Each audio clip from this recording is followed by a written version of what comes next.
Price Lord. கர்த்தர் நல்லவர், அவர் கிருபை என்றும் உள்ளது. இந்த நாளில் மத்தேயு 8ஆம் அதிகாரம் 26ஆம் வசனத்தை தியானிப்போம். இந்த சூழல் என்னன்னு நம்ம எல்லாருக்கும் தெரியும். காற்றும் கடலும் கொந்தளிக்கிற நேரத்தில் ஏசப்பா படகுல தூங்கிட்டு இருக்காரு.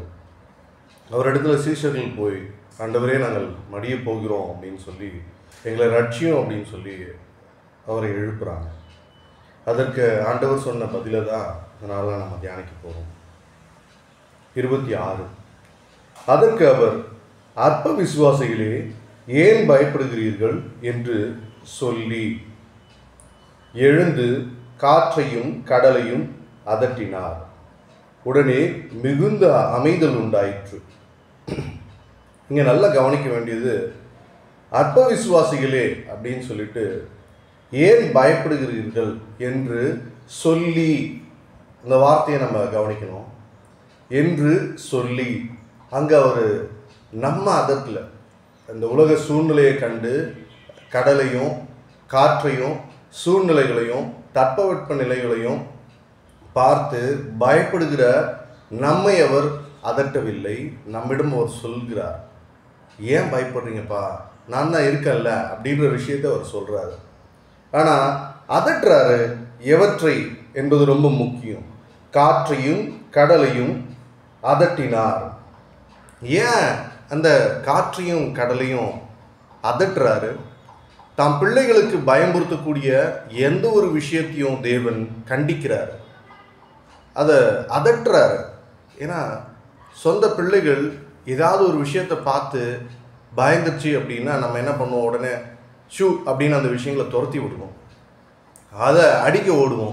குழந்தை யார்ப்பா அடித்தது, குழந்தை யார்ப்பா என்னப்பா பண்ணது அப்படின்ற அந்த அன்பு உணர்வோட காற்றையும் கடலையும் அதட்டுறாரு. காற்றுக்கும் கடலுக்கும் காது இருந்திருக்கு பாருங்களேன். அவர் அதட்டின உடனே அந்த சத்தத்துக்கு, அவருடைய வல்லமை உள்ள குரலுக்கு மொத்தமும் சைலண்ட் ஆயிடுச்சு. உடனே மிகுந்த அமைதல் உண்டாயிற்று. நம்ம வாழ்க்கையிலையும் பண தேவைகள் இருக்கலாம், போராட்டமான சூழ்நிலைகள் இருக்கலாம், மனிதர்களால் பயமுறுத்தக்கூடிய சூழ்நிலைகளாக இருக்கலாம், வேதனைகள் இருக்கலாம், எல்லாமே உண்டு தான். ஆனால் கர்த்தர் நம்மை பயமுறுத்துகிற எந்த காரியத்தையும் விரும்புவதில்லை.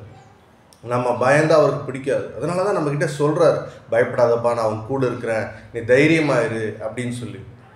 எல்லா சூழ்நிலையிலும் தேவன் நம்மோடு இருக்கிறார் அப்படின்றத அவர் உறுதிப்படுத்திக்கிட்டே இருக்கார். நீங்கள் பார்த்தீங்கன்னா, தேவனுடைய தூதனானவர் இறங்கி, பராக்கிரமசாலியே பயப்படாதே, தேவன் உன்னோடு கூட இருக்கிறாருன்னு சொல்கிறார்.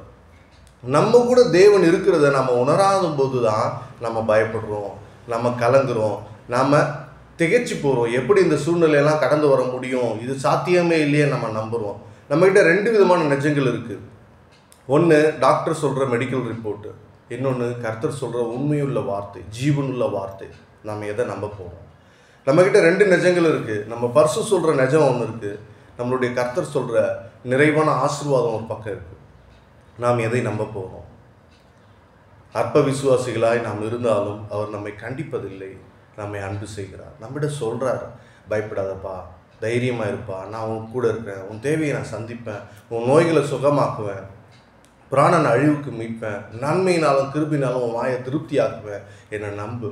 நாம் செய்ய வேண்டியதெல்லாம் ஒன்று தான், கர்த்தரை நம்புறது. எந்த ஒரு நம்பிக்கைக்குரிய சூழ்நிலை இல்லாமல் போனாலும், நம்புறதுக்கு எதுவுமே இல்லை அப்படின்னாலும் கர்த்தரை நாம் நம்பணும். ஏன் அப்படி நாம் நம்பணும்? விசுவாசி பதறான். விசுவாசி பதறவே பதறான். ஏன்?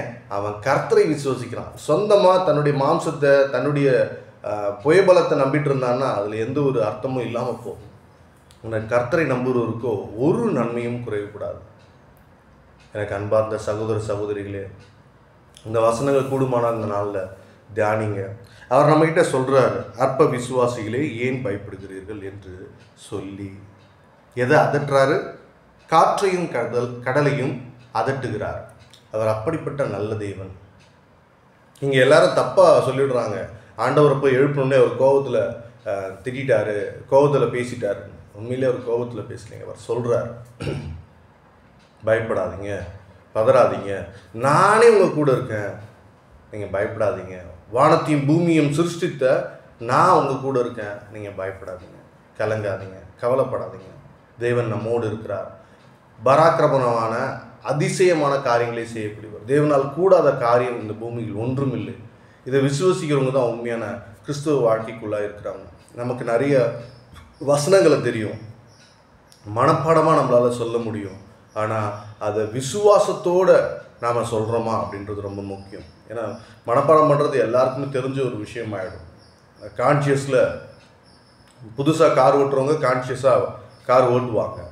அப்புறம் ரொம்ப பயத்தோடு அப்படியே முதல் நாள் ஓட்டும் போது கற்றுக்கும் போது வேறு எங்கேயும் சுற்றி பார்க்க மாட்டாங்க, ரொம்ப கான்சன்ட்ராக அதை பார்த்து ஓட்டுவாங்க, பயம் இருக்கும். ஆனால் பழகினதுக்கப்புறம் பாருங்களேன், எவ்வளோ பெரிய டிராஃபிக்காக இருந்தாலும், எவ்வளோ பெரிய போராட்டமான டிராஃபிக் சூழ்நிலை இருந்தாலும் அதை ஈஸியாக கடந்து வந்துடுவாங்க.